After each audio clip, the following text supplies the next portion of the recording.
and welcome to your Burnley versus West Ham United build-up show. Kick-off is 1 hour and 2 minutes away, which means lineups are 2 minutes away. Before we get on to that, Gonzo, is there anyone you're hoping to see not start today or to see start? Who are you really looking out for in this lineup? Well, I think I'll probably echo yourself when I say I would rather Zabaleta didn't start today for reasons that people don't even need to know. I've actually just seen the goals from Newcastle. Just today was the first time I saw them, and I hadn't seen Roberto's. I hadn't seen all of that sort of thing. Obviously, I was there for the game, but I hadn't. You know what it's like when you're live in the stadium. They don't give replays when the away team scores. So I hadn't seen it. So I actually now understand why you and Nicky would rather he wasn't in the goal for this particular game.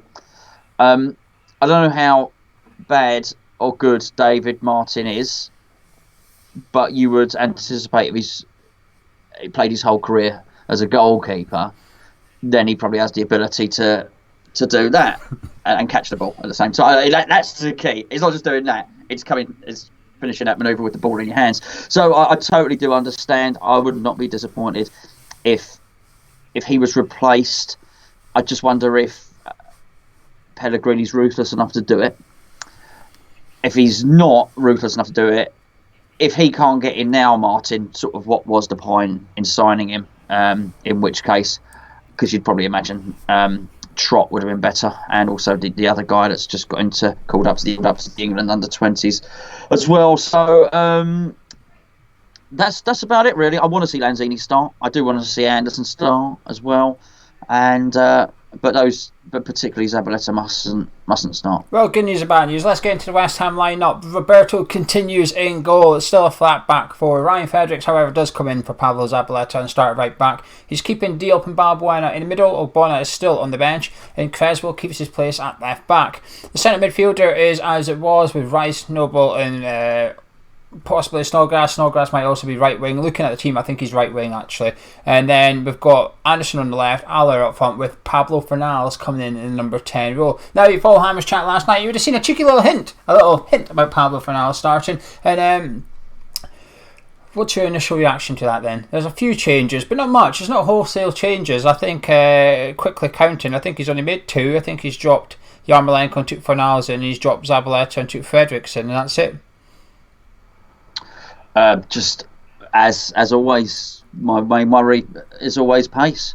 We have 2 players that can run fast. One of them's probably playing on the left wing, the other one's a defender. So that looks an issue. I wonder about what you say about Snodgrass there, about him playing on the right. I think Snodgrass is going to middle. I think Fornals is going to play on the right. Looking at that, I think I fear for this. I hope Fornals comes good one day. I don't think a frosty away day in Burnley is probably the one for him to flourish, particularly not if he's stuck on the wing. I'm worried about an isolated Sebastian Haller as well. I wonder why Lanzini hasn't been selected either. So I'll take it Lanzini's on the bench. Yeah, he is. The bench is Martin, Zabaleta, Ogbonna, no Masuaku still. He's still preferring his favourite Zabaleta. Sanchez, Lanzini, Yarmolenko and Ayeti. I mean, I don't get why he has Zabaleta on the bench. I don't know why you don't have Masuaku there. It's a small thing, but you look at that bench and say, well, who's going to change the game?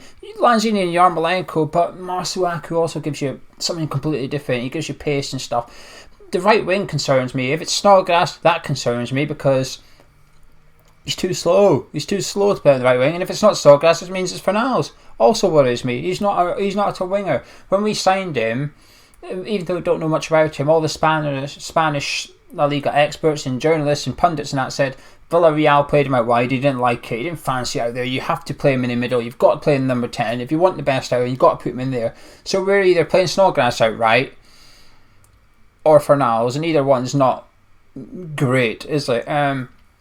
It's a strange one to start for now. I don't think this is the best game. I would like to have seen him start against Newcastle and today, but I think the Newcastle game was sort of important to just give him a little bit of momentum, to give him time on the ball, because you've seen against Newcastle in the second half, we had loads of it. We had loads of time on the ball. Fornals would have been able to get the ball and have 3-4 touches before he needed to get rid of it. Today, he's not going to. I don't think he's going to get that. He's going to get 2 before Jack Cork's in his face trying to get the ball off him. I'm pleased to see he's changed Fredericks. I agree with the centre-backs. I can see why people want Ogbonna in, but I do think these two are the better two for dealing with the aerial threat of Burnley compared to Ogbonna, despite the fact that Ogbonna's probably our best header of the ball, which is a bit strange, but I just think they deal with physical strikers a bit better. Noble's lucky. Noble's lucky to be starting today, I think. He needs to turn up for this one. What's your final thoughts on our 11? Then I'll give you the Burnley one as well. Well, it wasn't. We did our preview, and it certainly wasn't the 11 any of us selected. I'll go as far as to say it's probably an 11 that nobody selected on anywhere. I'd certainly like to see a screenshot of it, as anybody did select that at any point during the week. It's a worry. It's seems muddled. Seems a little bit muddled to me, Gio, and I really, really worry about pace. And I've always said that what you've got to do is when the team sheet hits the opposition manager's desk an hour before kickoff, give him something to think about. And I think he'll look at that and he'll think, actually, there's not a lot coming at us today. Right, bearing in mind, West Ham are not really going to pose us much of a threat. What are we going to do as Burnley to get at them? And that's what he'll be plotting and doing right at this exact point now as he's talking to his players in the dressing room. The Burnley 11, Pope is in goal as you expect. To be honest, there's no surprises in this Burnley 11, and this is what I'll get into in a second, but there is no surprises, and this is where you have to say to Pellegrini, it's the same as Newcastle. There was no surprises in Newcastle's 11 last week. There was no surprise in formation. There was no surprises in style. Okay, it was there. You had no excuses. And it's the same again here. This Burnley 11 is what you would expect. We tried to guess the Burnley 11 on Thursday. We would have got 10 correct, at least. Okay, the only one we might have got wrong is who's playing right midfield. Pope's in goal. The back four, Taylor, me, Tarkowski and Bardsley. To be fair, Phil Bardsley as well. I expected a Lowton there, but Phil Bardsley's right back. The McNeil, left midfielder, he's the danger man. Westwood and Cork in the middle. Jeff Henrik out right, and then Ashley Barnes and Chris Wood both they both signed new contracts in this week. Chris Wood is fit to start. They're starting up front. The bench, Lowton, Peters, Long, Rodriguez, Brady, Aaron Lennon and Joe Hart. What do you make of the Burnley 11 then?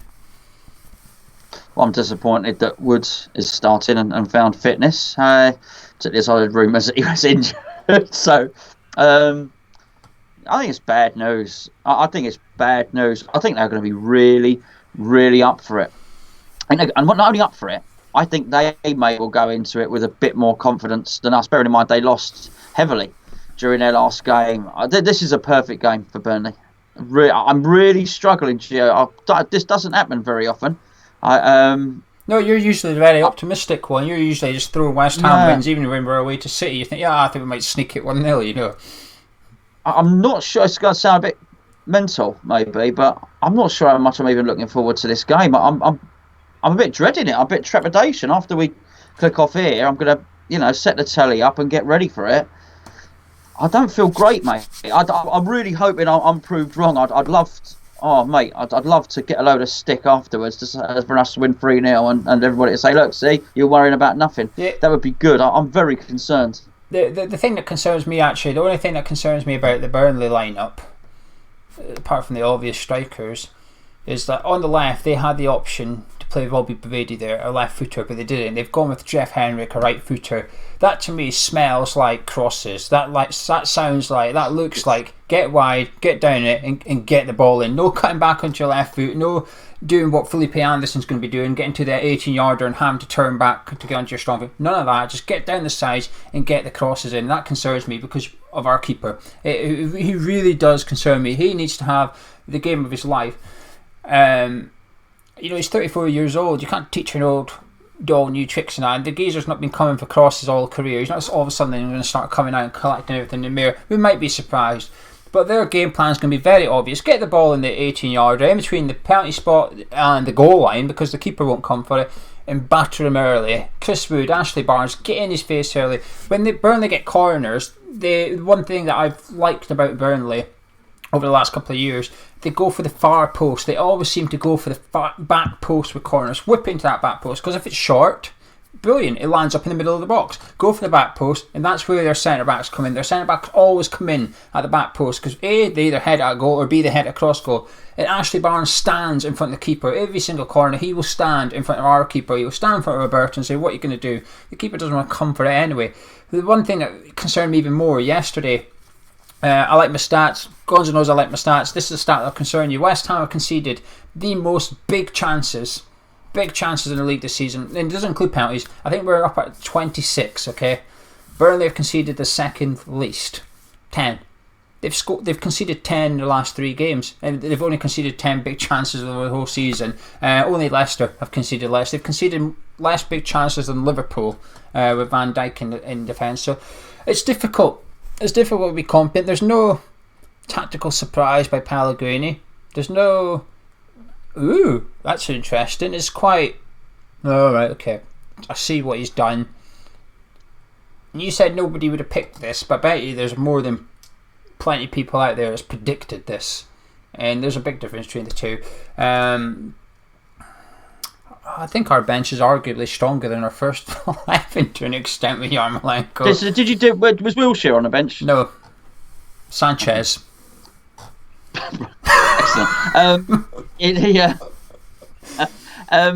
I just looked at the weather report as well on my Met Office app. We're not sponsored by Met Office app, by the way, so I'm not going to try and make you download it. Although it's all right. So I typed in Burnley, and it's a smidgen over freezing. All right, it's probably minus 20 in Scotland, Geo. All right, but there's somewhere in between me. In the southeast, where it's tropical. I don't know why I'm wearing this. I have my t-shirt and my Y fronts on, but it's somewhere between that and minus 20, as it is for you. So it's just above freezing. There's a bit of drizzle forecast. This is not a good environment for our Brazilian and our Spaniard and all the rest of it to turn up and play football in. They got a massive point to prove today. I want them to come out motivated. The first 5 minutes, maybe even the first 2 minutes, will tell us an awful lot about what's going to happen today. Yeah, I quite agree. Can I get your final thoughts then, and give me your score prediction? You predicted 2-1 Burnley in the preview. You were going to go 1-1. No, I didn't. No, I didn't. I predicted 2-0 Burnley. Oh, so you did. Sorry, you predicted 2-0. You were going to go 1-1, then you switched after doing the preview and you started injecting yourself with like pessimistic Gonzo. Right. Are you sticking with 2-0? Can I get your final thoughts as well, please? I mean, what's the big key area? Where's the big key area for us today? One key player for West Ham. Who's got to be man of match for us to get something? I think it has to be Sebastian Haller, actually. I think we need goals. I'm not saying nobody else has to play well. And clearly, for him to play well, he needs somebody next to him and he needs service. I get that, but I'm worn out with saying that he needs a partner next to him. All that's got to happen for him to play well. But when the chance does come, he needs to take it, and if the ball goes up to him, he needs to stick with him, and then he needs to lay it off to somebody. We saw his first couple of assists that he got for the club, really good passes. He needs to. No, I don't want to. That's a bit. He needs to have a bully boy about him today. I want him to. He's a big boy. All right. I'm 4'3", right? If I was 6'10" like him, I would be knocking everyone over. I'm telling you.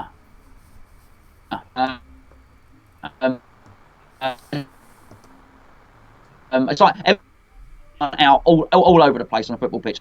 He needs to use his strength and his size to our advantage and his advantage today. And I don't care how good a Lawton or Tchaikovsky or any of those people are. This guy's £45 million. He should be better, bigger, stronger. Clear him out, score a goal. It is vital that he plays well today. Yeah, I'm going to say Noble needs a man of match performance today, just for organisation, for keeping the team going. If he doesn't turn up,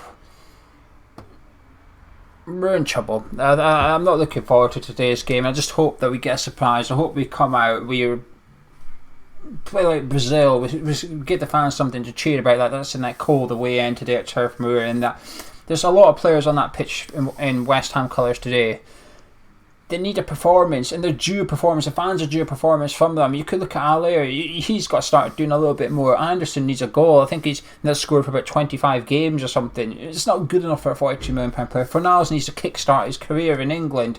Snodgrass will deliver. Rice has been a bit shaky this season. We've not seen the Declan Rice of last season for whatever reason. Lots of big performances needed, and then we've got the keeper as well. Final score prediction, please, Gonzo. You went 2-0. Are you sticking? Yeah, excuse me. I don't feel any more confident since we started talking. It's not your fault. I don't blame you. It's the team. I still think they will win 2-0. I'm gonna stick. I said 2-1 in the preview. I'm gonna stick with 2-1. That's to Burnley, by the way. I'm gonna stick with 2 Burnley. I just think their plan with Jeff Hendrick on the right. I think their plan is get the ball wide and get the ball in the box. And one more thing, Geo, needs to be really state the obvious. You say this of any football game, and I don't mean it to sound like a cliche. We've got to be really careful we don't concede early today. Really careful. Yeah. Anyway, myself and Gonzo are away to watch the game in not a great mood, but we'll be back straight after full time on the channel doing the review. Hopefully celebrating a surprise 3 points. I'm reading the live chat just now, and everybody's predicting a Burnley loss. 3-0. Sofiane 3-1 loss. Or Olarm says 3-0 Burnley. Terran says 2-1 Common United. Oh, he's going for West Ham win. Snazzy Azzy says the best we'll get is 1-1. Going in perspective, 4-2 loss. DJ Blokey 3-0 loss. There's just no optimism today. There's no confidence whatsoever, and it's a solid state of affairs really. You started the season with such optimism, but here we are away to Burnley. We're all on the Burnley win. Anyway, join us at full time. We'll be back here straight after full time. Catch you in a bit.